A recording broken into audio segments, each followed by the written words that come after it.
जय राधा माधवा कुंज बिहारी।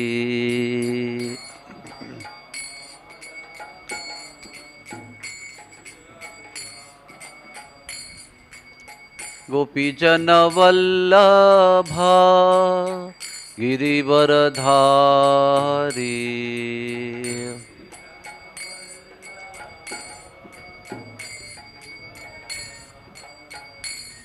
जय गोपीजन वल्लभा गिरिवरधारी।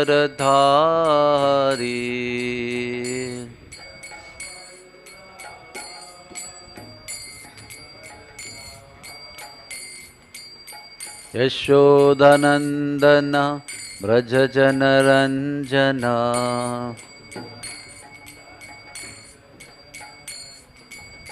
यशोदनंदन ब्रज जनरंजना।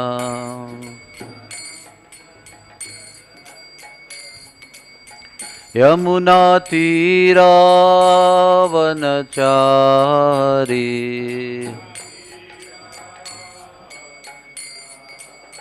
यमुना तीरावनचारी।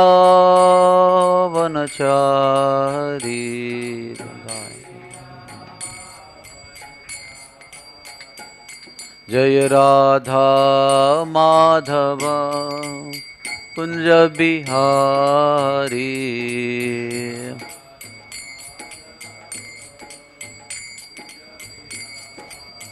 जय राधा माधव कुंज बिहारी।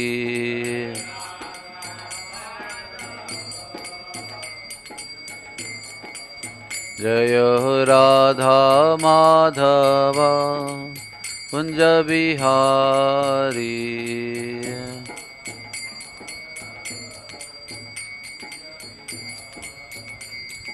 हरे कृष्णा कृष्णा कृष्णा हरे हरे, हरे राम राम राम हरे हरे।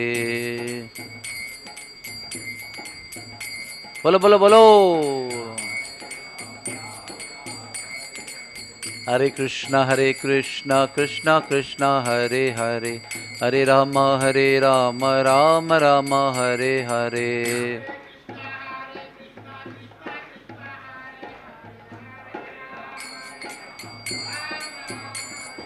हरे कृष्णा कृष्णा कृष्णा हरे हरे, हरे राम राम राम हरे हरे।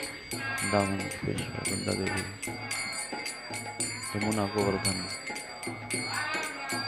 जय प्रभुपदा जय प्रभुपदा, प्रभुपदा जय प्रभुपदा।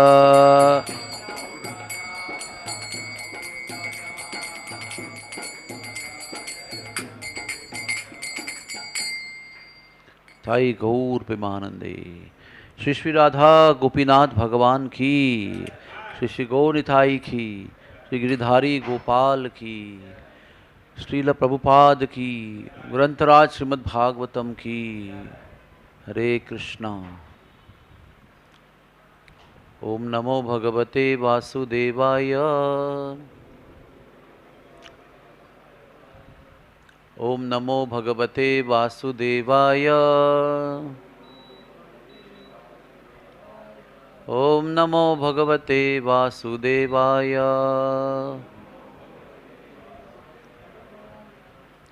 नारायणं नमस्कृत्य नरं चैव नरोत्तमं, देवीं सरस्वतीं व्यासं ततो जयमुदीरयेत्। नष्टप्रायेषु अभद्रेषु नित्यं भागवत सेवया, भगवतीरुत्तमश्लोके भक्तिर्भवति नैष्टिकी। कृष्णाय वासुदेवाय देवकी नंदनाय च नंदगोपकुमाराय Govindaya Namo Namaha. Hare Krishna, Hare Krishna, Krishna Krishna, Hare Hare, Hare Rama, Hare Rama, Rama Rama, Hare Hare. Thank you very much for everybody coming for Bhagavatam class. Welcome all of you. Today we are reading from Canto 11, Chapter 19, The Perfection of Spiritual Knowledge. It's text number 27. Dharmo. Is it written anywhere? No. No problem. We can. It will be over by the time. Dharmo mad bhakti krit prokto jnanam cha aikyatma darshanam guneshva sango vairagyam aishwaryam cha animadayah. Dharmo mad bhakti krita prokto jnanam chaikatmakam darshanam jnanam chaikatmya darshanam guneshva sango vairagyam aishwaryam chanimadayah. Dharmo mad bhakti krit prokto jnanam chaikatmya darshanam guneshva sango vairagyam aishwaryam chanimadayah. Please. Dharmo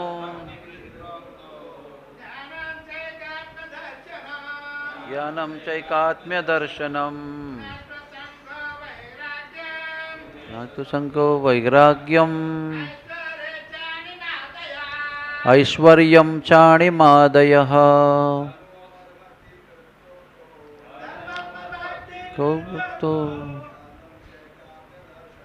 Jnanam chaikatmya darshanam guneshva sango vairagyam aishwaryam chanimadayah.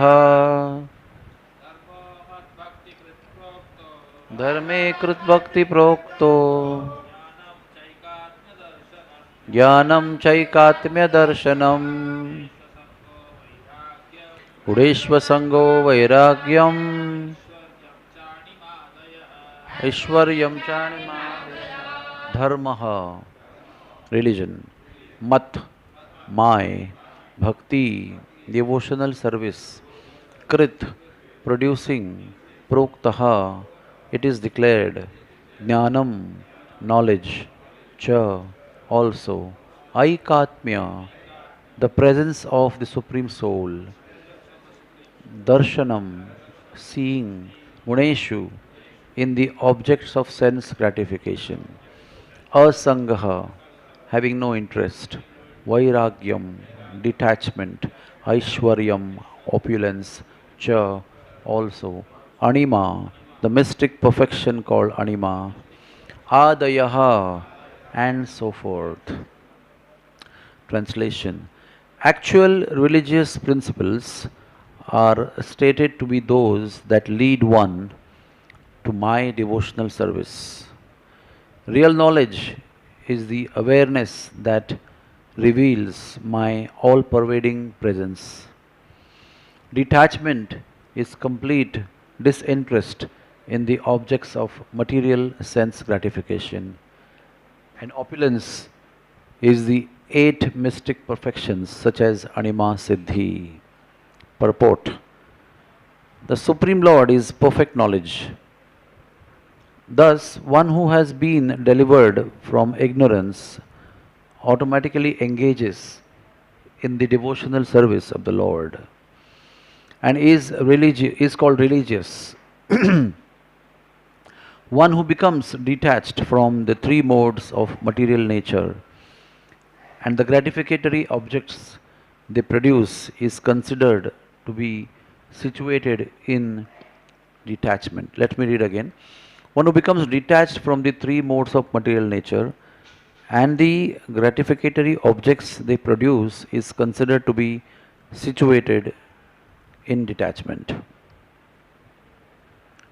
The mystic yoga perfection described previously by the Lord to Uddhav constitute material power or opulence in the highest degree.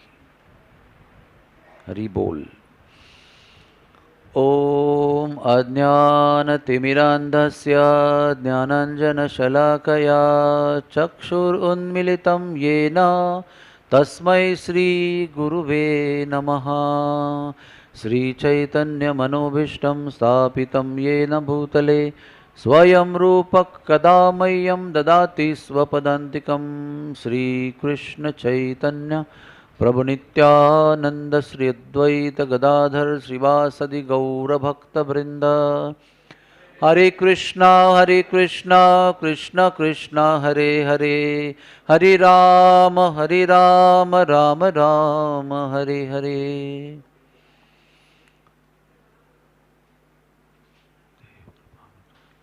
Hare Krishna. Thank you very much for allowing me to be in between you. Lord Krishna's teachings to Uddhavas is going on continuously. The main difference between these teachings and teachings to Arjun is that there was a limited, shortest possible time for Arjun, and there was enough time for Uddhav. So things are much more elaborately explained by Krishna to Uddhav, and that constitutes the very important Uddhav Gita part of the Bhagavatam. And you will notice that many of these things are there in Upadeshamrita, and so many other scriptures are extracted from this 11th canto. And it enriches and ornaments Rupa Goswami's teachings in a very precise manner. So here, few beautiful things are mentioned. In the previous verse, mostly adharma is mentioned. Sense gratification, what happens during sense gratification. In the previous verse, there is a mention about these items which are mentioned here also. That is religiosity, knowledge, detachment, opulence, and those same things are actually defined here much further. I always, whenever I read Srimad Bhagavatam, I always feel very, very fortunate that such a literature is available to all of us. Such a esoteric, free from all the contaminations of material modes, material life, adharmic life, completely purest literature is available. So even if we are in the mode of enjoyment or rajoguna, this sets you right whenever you are with this scripture. And there is no tension of getting contaminated by any other contaminated, diluted teachings which are there in the other kinds of scriptures which are mode of ignorance or passion. So it is very safe to read Srimad Bhagavatam in all the times, when we are up, when we are down, when we are a little bit in the mode of sense gratification, sometimes we are in the mode of detachment. In all the various stages of our consciousness, ups and downs, Srimad Bhagavatam is a very safe literature. You can read and always situate yourself on the platform of transcendence all the time with full guarantee. So here, 4 things are described. First is dharma. Second is knowledge. Third is detachment. And fourth is opulence. And in this 25th verse, it was mentioned that when one is in peaceful consciousness, strengthened by mode of goodness, he is fixed in personality of Godhead. Then one automatically achieves dharmikta, religiosity, Jnana, knowledge, Vairagya and opulence. Very beautiful verse. How does one achieve peace? One achieves peace if one connects with the Supreme Lord. As long as we are disconnected from Supreme Lord, we are connected with the material world, with the three modes of nature, which are always agitating. So there is no question of peace in agitation. When we are agitated with something, you cannot expect yourself to be in peace. So, and plus in 4.29, 5.29, Sri Krishna also gives the definition of peace.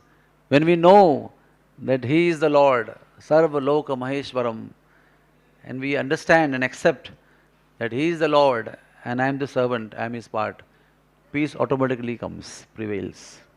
As long as we think that I am the boss, I am the enjoyer, I am the controller, I am the Swami, then peace is gone by definition from there only. So peace is not a matter of mental situation, it's a matter of spiritual understanding, which puts intelligence, mind, senses, tendencies in place.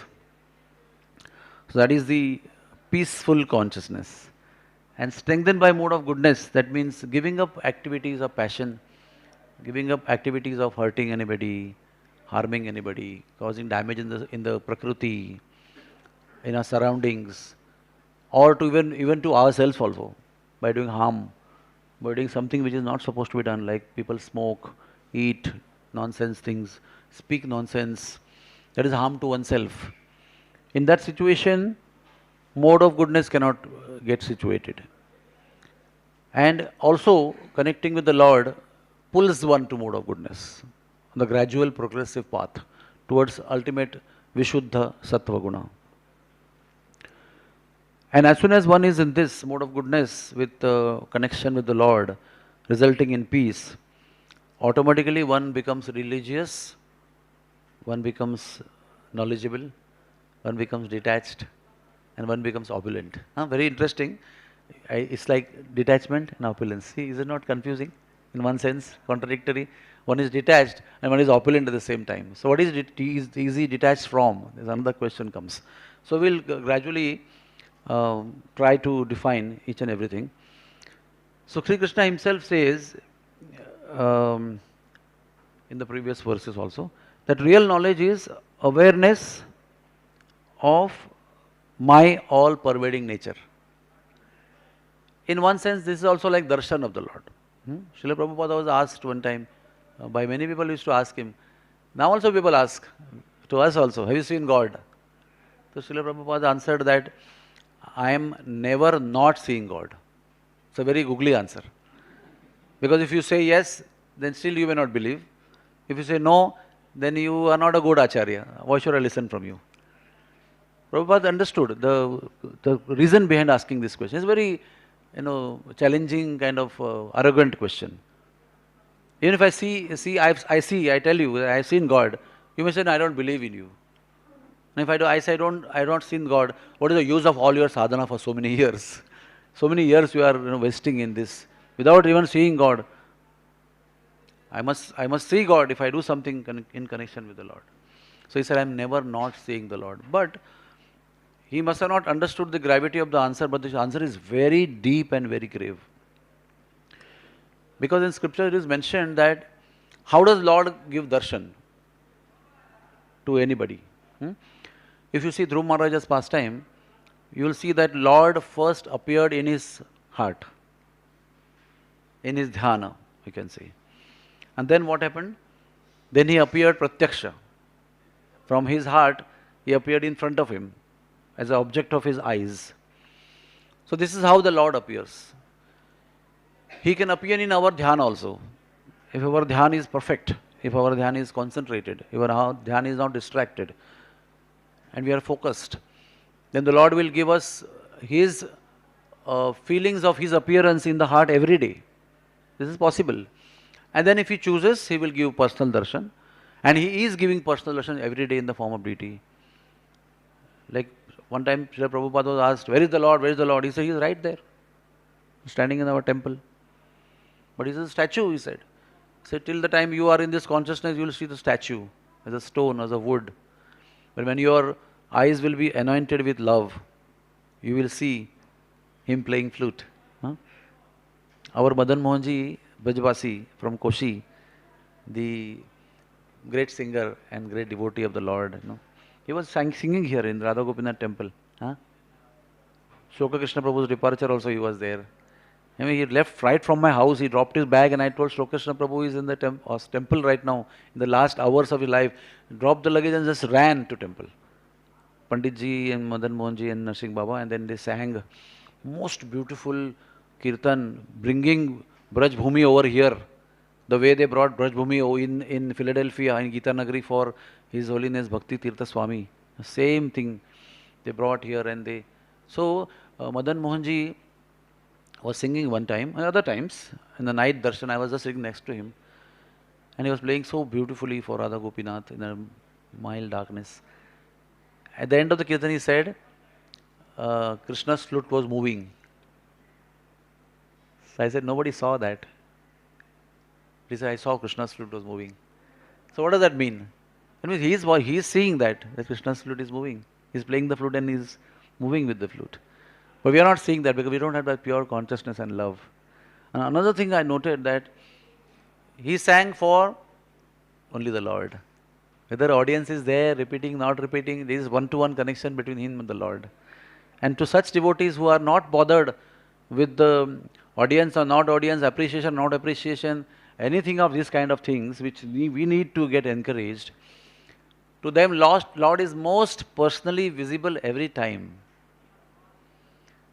So then the Lord will give darshan from dhyan to pratyaksha, but both these darshans are temporary. If I am today concentrated, I may feel His presence. And when I come to in front of deities, I will see the deities. Or one opportunate moment when Lord will choose to appear, He will appear. But all these things are temporary, they are kshanik, they are time bound. But the next darshan is eternal. That means you see Lord in everything in the universe. Called as a Virat Rupa Darshan or Vishwarup Darshan, you can say. That is the real darshan of the Lord. And that is also called by Bhagavatam and Prabhupada as real knowledge also.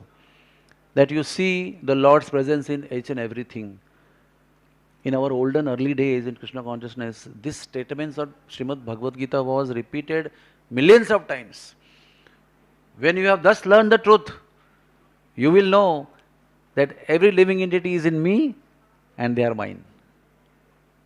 This was repeated 50, hundreds, millions of times. So like embedded in every class, like we hear from here, Radhanath Swami Maharaj always, Ranadapi Sunichan. In every single class, you have to hear that to get, another shot on the nail. Similarly, in the olden days, early 86, 84, 85 days, this shloka was like common shloka constantly. When you have thus learned the truth, you will know all the living entities are in me and are mine. And further corollary to that is that you see me in them and them in me. We should all aspire for that actually. We may not be able to see like Narad Muni saw Krishna just for a flash of a second, right? And then he disappeared, only he spoke, I will not show you myself again, you will hanker and cry. But in that sense, because he was looking for the Lord which he saw in his eyes, in front of his eyes, he was looking for that in every single thing that he was looking. So he was actually seeing, right? Like we see gopis. It is said that in every leaf they were seeing the Lord. In Jamuna waters they were seeing the Lord. In every tree, in every creature, in every creeper, every flower, every person, every item, they were seeing the Lord. Like Hanumanji was seeing Lord Ram in every single thing. That's why he broke the all pearls also, to see whether the Lord is there in that or not. So what is the meaning of that? When one can see Lord's presence in every living entity and everything that exists, inanimate or animate, when the Lord is fixed in your consciousness. When I will see everything green, when I will wear a green spectacle. That means the green spectacle is on me. So everything is automatically green. I don't have to search for green. So the easiest way to be in possession of the third level of darshan is to fix Krishna in the heart. And then we will be able to see Krishna in everything, and everything we will see in relationship with Krishna. And that makes life very beautiful, very esoteric and very superlative in nature. Now we are seeing every object as an object of sense gratification, how it will gratify me. That is our by default consciousness setting. But when this setting changes to having Krishna in the consciousness, and we see things in that perspective, life becomes very, very beautiful, and most necessarily it becomes very, very, very pleasurable. Anandamaya Bhyasat, we are all looking for pleasure, so this becomes first and foremost thing, it becomes very pleasurable and very nice. So this is one way of looking, understanding real knowledge, how you see the Lord. Second way is Paradareshu Matruvat Pradravyeshu Vishavat. Is that word right? Vishavat or something else? Huh? That is stone. Lostravat means stone, pebble, insignificant pebble. Lostravat. Paradareshu Matruvat Pradravyeshu Lostravat Atmavat Sarva Bhuteshu Ya Pashyati Sa Panditaha. This is another knowledge which Chanakya Pandit explains. How one can understand who is knowledgeable, who is real Jnani. Not by MD, MS, PhD, DPhil, MPhil, whatever, DSc. This is not the barometer of understanding anybody's knowledge. The real knowledge is when we see others' wife as our mother. Except if we are Grahastha, we are married to one lady, she is our wife. Everybody else from age of 1 day to 100 years. When we actually learn and practice and actually on that platform of seeing every lady as our mother, it takes great efforts, it is not automatic. We have to really, really practice bhakti to be able to see that every lady is my mother. And second is, every other wealth which I don't possess, and I am not supposed to have it, or not authorized to have it, or not entitled. Huh? Generally we say everything is mine. Everything should be mine. That is the consciousness of a chore, of a thief. What is not mine is mine. It's supposed to be mine. Why you are having it? I should be having it. So he steals. That is a thief's consciousness. And we are all actually thieves, because we all are trying to exploit the resources of material nature for our own gratification.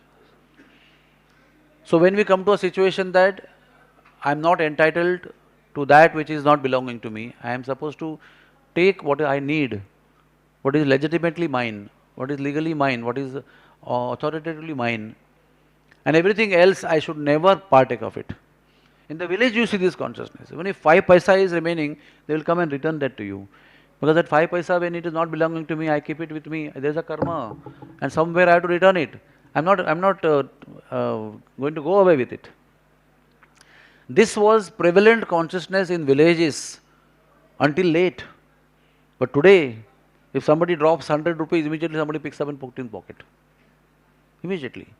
Because they feel this is my fortune, this is my karma, somehow I got it, so I should. So in the early days, we were always asked that what will you do if you find some good amount of wealth on the road? One person will come and put it in the pocket and go away. Second person will look here and there, ask if nobody is claiming, so he'll put and go.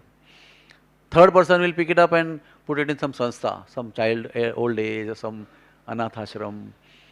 And fourth person will actually find out who was the owner of that money and give it to that.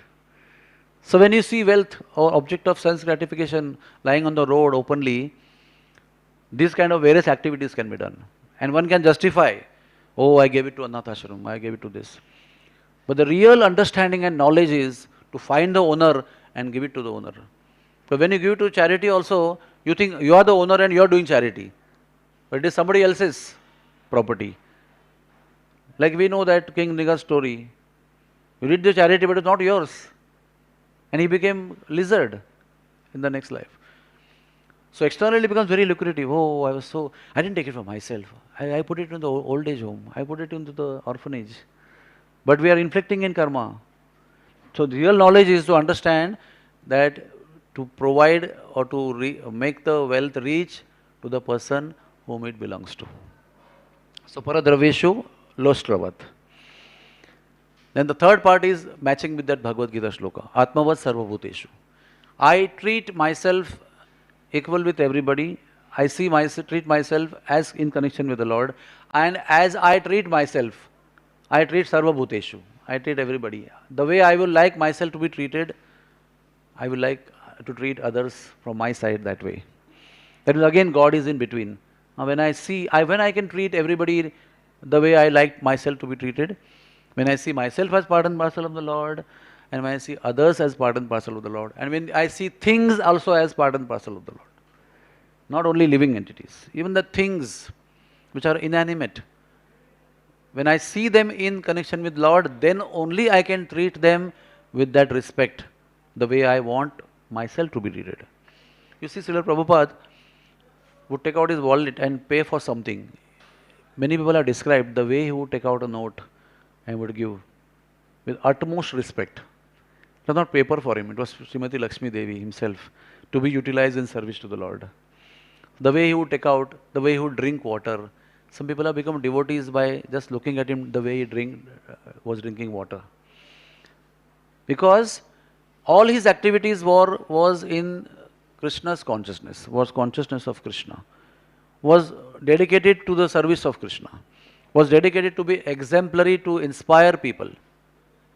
That's why he was true Acharya. Acharya who is one who is teaching by his example. The knowledge that we need to learn and understand, he is exhibiting in his behavior. And his behavior is 1,000 times louder than his words which he is giving in his lectures. And most people didn't understand what he spoke. But most people understood what he was doing and why he was doing. And that actually inspired them. For first 6 months, nobody understood what he was speaking, which accent, what shlokas he was quoting, which foreign language he was uttering. Nobody knew. But in that 6 months, so many people joined, shaved up, became brahmacharis in temple. Because his behavior was very translative, very communicative, very clearly understood by everybody. Because it was based on that true knowledge that I am servant of the Lord, everybody is part and parcel of the Lord, and I am trying to connect them with the Lord, and I treat them the way I want to treat myself. So when one is this consciousness, sa pashyati sa panditaha. Pandita means one who is knowledgeable, one who is jnani, one who is knowledged. This is another definition, another way of looking at it. If we want to be really learned, we have to be on this platform, or aspire and try our best to be on this platform. Another way of looking at it, knowledge is Vidya vinayena sampanne brahmane gavi hastini shunichaiva swapakecha pandita samadarshina. That means when such knowledge is achieved by us, this knowledge is also potential enough to make us proud.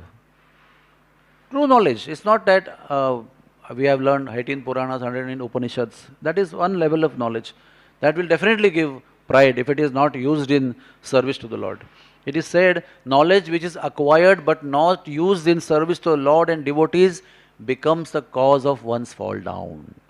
Like the metal golden crown helps you to drown faster in the ocean when you are having that crown on your head.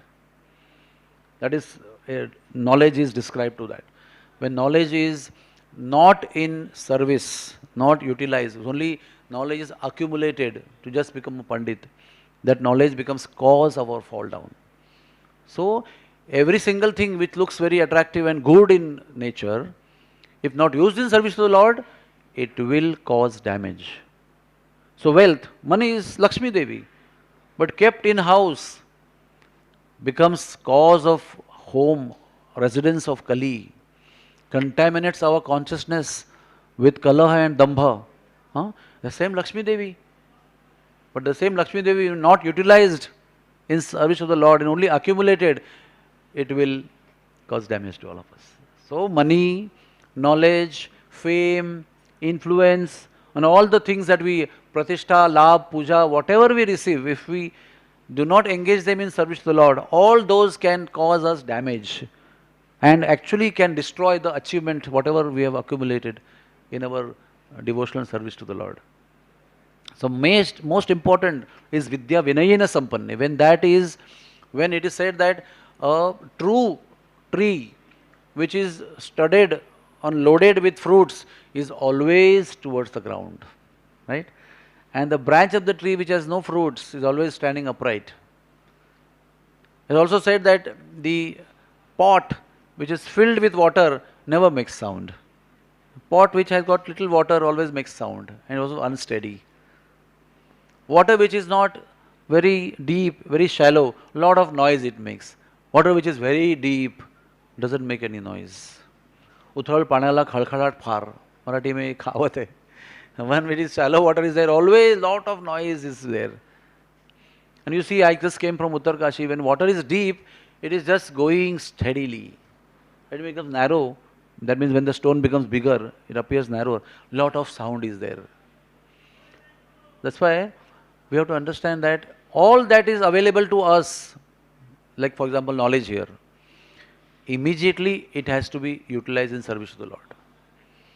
If we want to have that knowledge which we have knowledge in us, but we want to have the right effect of that knowledge on us, it has to be in service to Lord and others.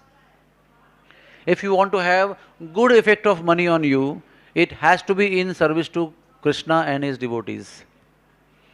If it is just accumulated, it is going to cause damage. And ultimately, what is devotional service? It is ultimately an exercise, or you can say game, of bringing our consciousness to the level of realizing the Lord, right? That is the ultimate goal. You may be rich, you may not be rich, you may have saffron, you may have white dress, you may be in India, you may be in abroad, you may be in poor conditions or big temple, whatever you are in. Finally it is what? At the end of the day, what is it? When time of death comes, what is it? The development of consciousness. And we want everything around us to be favorable for our spiritual development, to our development of our consciousness, which can be finally presented in front of the Lord as something which is tangible. Otherwise, anything else you present, I am from Radha Gopinath temple. Can that card be utilized at the moment of death? No. Can you say I am a sannyasi or I have read all the scriptures? Can that be utilized? No. What is utilized, what is utilizable, what is swipeable that time is only consciousness. So we have to make sure that our consciousness is benefited by whatever we have, by utilizing that whatever we have in service to Lord and devotees. And that is called knowledge. If you know this, then you are knowledgeable. So these are the, I thought these are the way of looking at knowledge. The way, if I have knowledge or you have knowledge, how do we judge we have knowledge? These are the platforms on which you can judge knowledge. And one may be like Gaur Kishore Babaji, without reading any scripture, without knowing one shloka also. But you see that his behavior is like the fully realized soul. Not even knowledge, fully realized on practical platforms. So ultimately, realization, ultimately all knowledge is manifested by what? By our behavior. The way we conduct ourselves, the way we treat each other, the way we speak, the way we walk, the way we talk, the way we do everything in life, the way we handle money, the way we speak to each other. All that is the barometer, the benchmark of how much knowledge and realization you have can be understood by our behavior. So conduct and behavior is the ultimate proof of the knowledge that we have on the platforms that we just discussed. Then next point discussed over here is dharma. Actually, all religious principles are stated to be those that lead to my devotional service. So Krishna says, Bhagavad Gita, dharmam tu sakshat bhagavad pranitam. Krishna says, whatever you think you are following as religious principle has to be ultimately in my service. If all that so-called religiosity and religious activities that you and me are performing, it is not ultimately leading to the service of the Lord and then to the service of devotees, it cannot be called as dharma. It can be a pseudo dharma. It may be appearing like dharma, but it will not lead you to the ultimate goal of life, that is realization of the Supreme Lord. So in Mahabharata, Dharmaraj very beautifully explains what is dharma. I'll tell you the situation. They were in Vanvas, and they were at that time in Himalayas. And in Himalayas, terrible cold. As Vanvas, they were not supposed to have chappals, so they were barefooted. Then there were no warm clothes also. Like today also, even brahmacharis, sannyasis go, they have to wear warm clothes if they go to Gangotri, Badrinath. But they didn't have any warm clothes. Almost they were all open, almost open. And it was freezing cold, and there was hardly any food available. Not that regularly breakfast, lunch, dinner, 3 times food is coming. At least fruits are coming, berries are coming. No, whenever you come across, you have to eat and see whatever you can eat and survive. So that point of time, Draupadi, Arjun, Nakul, Sahadev, Bhimsen were all in glani. That means, we can say in medical terms, hypoglycemia. Completely, no nutrition in the body. So, Draupadi was almost half unconscious. Nakul, Sahadev also were half unconscious. Arjun and Bhim were little bit awake, but Arjuna also was little drowsy, and Bhimsen was like really angry. And Dharmaraj was very peaceful. So, Bhimsen started talking loudly. Dharmaraj, my dear elder brother, like he was really agitated. He saw, I cannot see my brothers in this condition. Those people who are supposed to conquer the world and rule the world in right consciousness, who are capable of so much of knowledge and real service to humanity, they are rotting in the forest. I cannot see. My dear brother, even when you are in forgiving mode, if you are in too much forgiving mode, even servants rule you. Suppose you are too much forgiving and too much kind and all, even servants misuse you. So my dear brother, order me, order Gandiv Dhari Dhanushya, that we will go and conquer and destroy all these Kauravas. I cannot tolerate seeing my great glorious brothers in this condition. And Dharmaraj is very peacefully sitting and listening.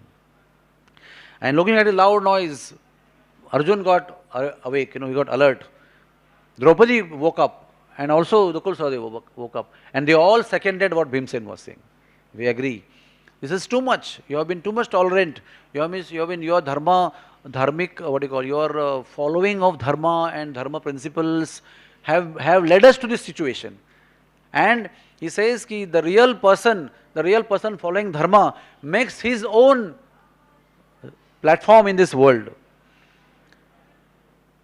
मतलब हिंदी में ऐसे बोलते कि वीर पुरुष अपने कर्तव्य से और अपने कर्तृत्व से अपना धर्म तय करता है. And you are capable that you are real dharma yourself.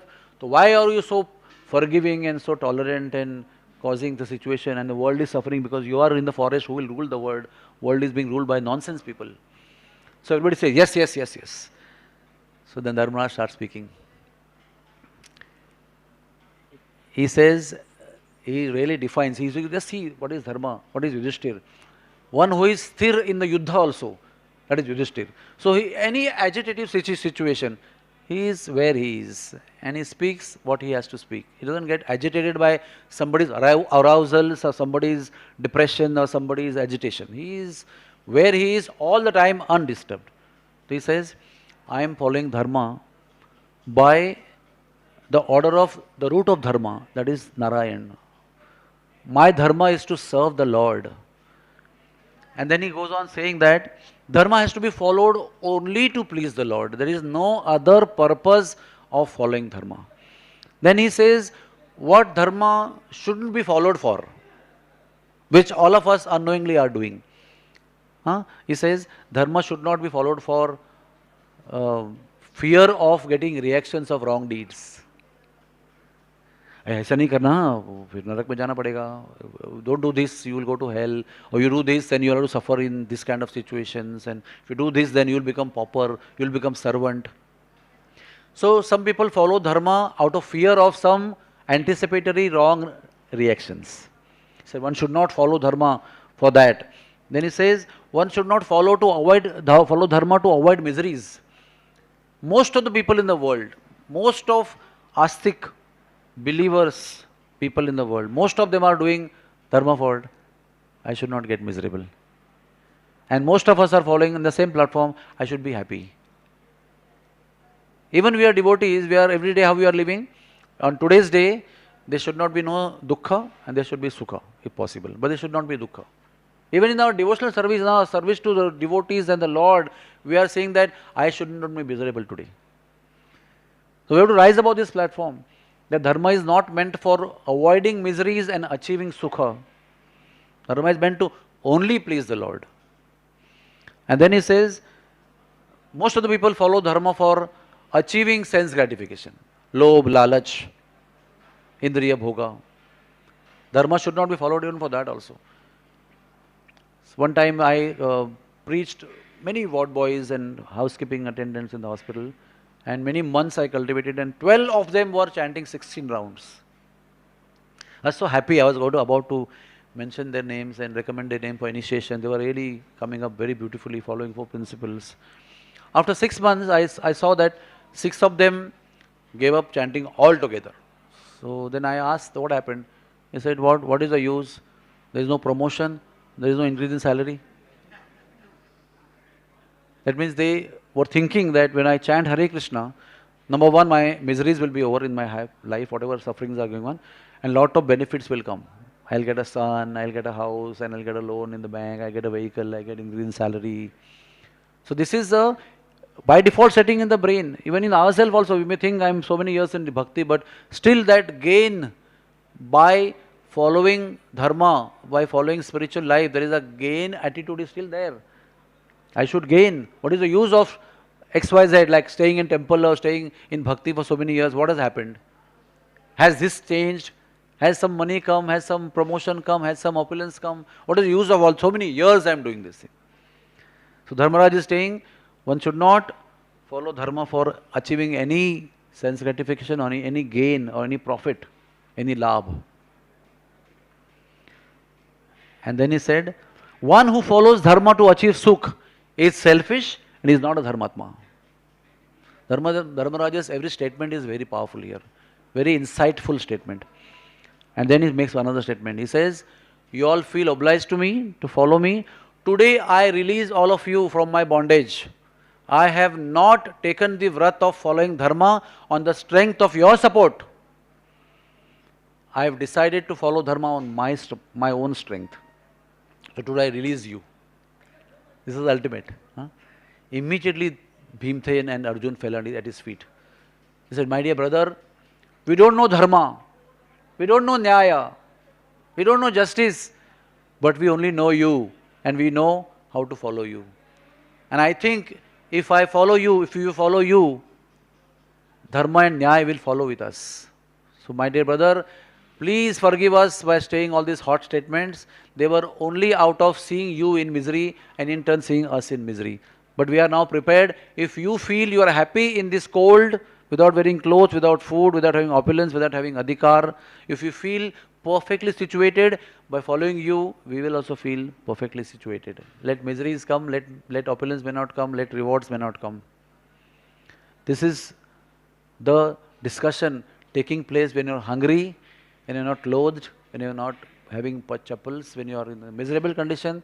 This is the discussion taking place between these exalted souls. You have to understand that. In an air-conditioned room, I can speak wonderful things. You put this off, then you will see. So that is why we have to adore these personalities. Because they exhibited dharma and the consciousness of dharma by their every moment behavior. And whenever they were little bit here and there, deviated, the topmost personality, Dharmaraj, set them right all the time.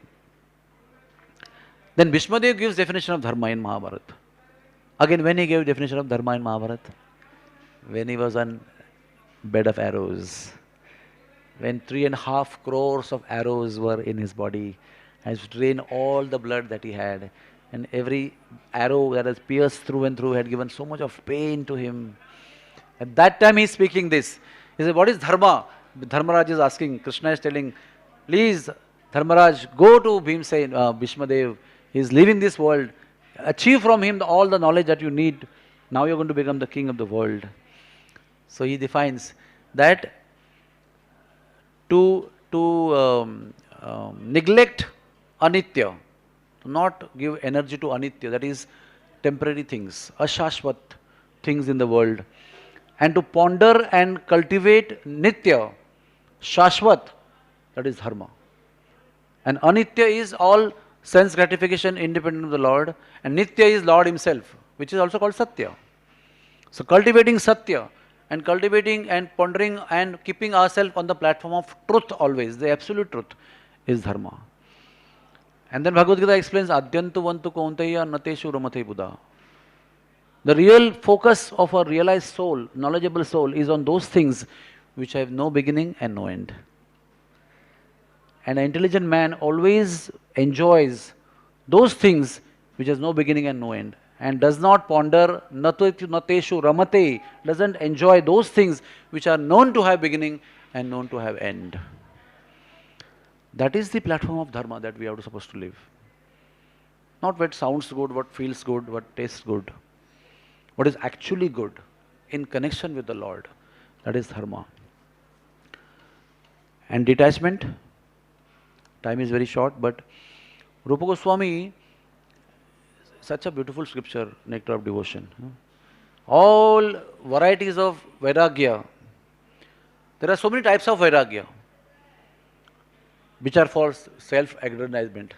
I want to become a sannyasi because I know people will respect me. At one time, some children were talking in the society in Mira Road. All are devotees' children, and they were sitting. And how it's very interesting what devotee children they talk when they are in ground.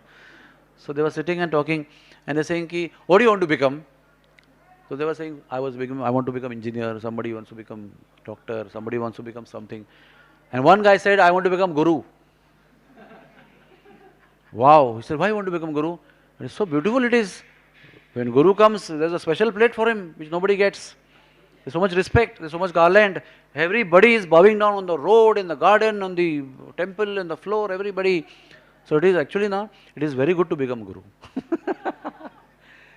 So this is how, I mean, we are laughing now because you know that it was not you. Okay? And we are looking at the children saying this thing. But if you analyze, all of us are in this consciousness. We all want to get good things, nice things, palatable things, not food-wise, otherwise also, which are tasty, which are very good to feel. Good feel we want, even after becoming devotee, in bhakti also. But the real detachment is for the pleasure of the Lord. Why we give up certain things? Not because I will become very known as tapasvi, or I will be looked up by people as a respectable, as a very adorable personality. Wow, he did 11 days fast without water in Himalayas.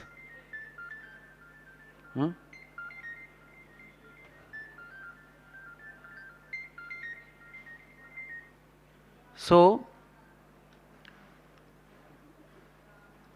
when one is on his own agenda, subtle agendas, one can be externally very renounced, but finally attached to that kind of agenda which he has got.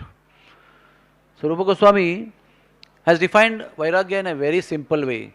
You don't even have to change your color of your dress also, but you can be on the highest platform of detachment. What is that? Anukulyasya sankalpo, pratikulyasya varjanam. These two things, he said, are above all the principles. Like you take the name of the Lord, never forget the Lord. Like that, it is a principle. Anything in comes in your life, which may be food, which may be chair, which may be respect, which may be anything, if you accept it, if it serves the Lord, and reject it if it doesn't serve the Lord. That is the highest level of renunciation. And that gives us hope that I don't have to be in a particular category to be renounced. I can be renounced on the positive platform, and the platform is to please the Lord, and that platform is the highest platform of renunciation. So Krishna says that this Vairagya automatically comes when you follow real dharma. And the last is detachment, and it comes opulence. And here it is explained that the opulence is all the siddhis, Anima, Mahima, Lagima, Prapti, and so many things are there. And that Sri Krishna himself is defining as opulence. But on the much higher platform that Sri Krishna himself puts forward in other times in Bhagavad Gita or 18th chapter of Bhagavad Gita, that he says that the real opulence is to have Lord and his devotees in your life, to have Srimad Bhagavatam in your life, to have perfect, superlative, shrestha knowledge in your life, to have great company practicing that knowledge in life is real opulence. Rest all opulences, what we enjoy or go through, can go away with time. They will not remain with you. That is the biggest difficulty. I was told in San Diego, this is not Radha Gopinath temple. We don't have money like Radha Gopinath temple. I was told like that. We cannot provide you so many things. You just see yourself what you can. This temple is not like Radha Gopinath temple. But that situation and this situation both can change in the course of time. How much time it requires? If one natural disaster comes, all the so-called opulence for so many years that we have can be finished. And all the paupers in the world can become rich at the course of time. So these kind of opulences, why we should be attached to? Because they are never going to remain constantly with you to give so-called pleasure to you all the time. But we have company of devotees, like the four brothers had Dharmaraj with them. He was with them when they were walking barefoot with no food also, and when they became kings also.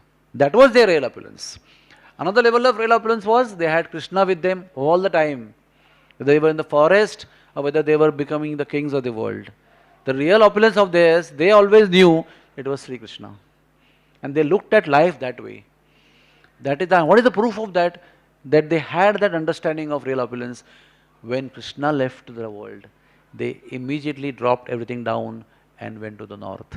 That was a proof that they were really on that realization of understanding that our real opulence is Lord Sri Krishna.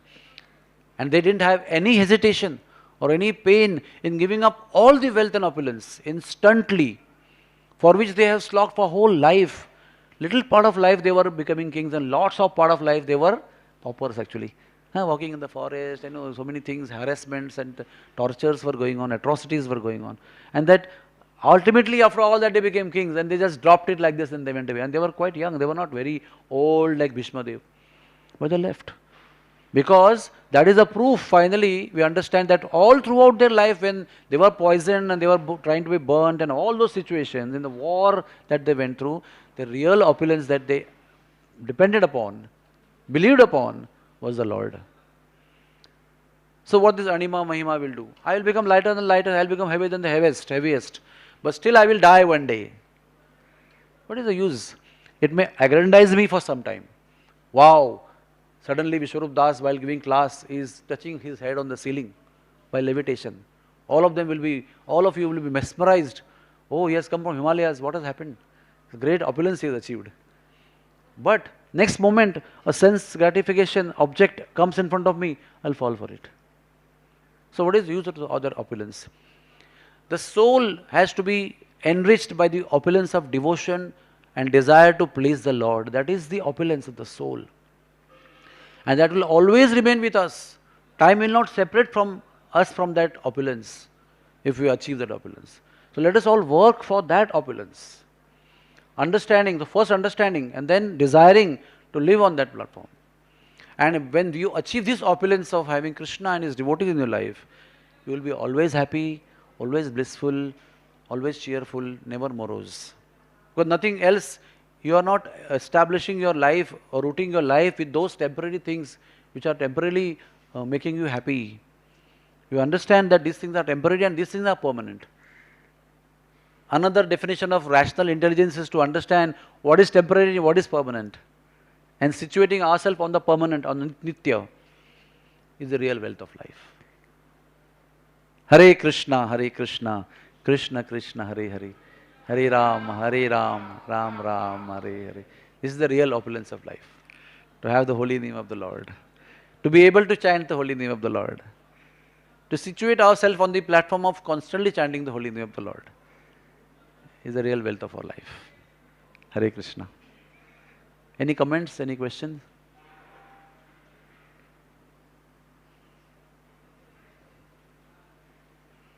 Thank you very much. Grantaraj Srimad Bhagavatam ki jai.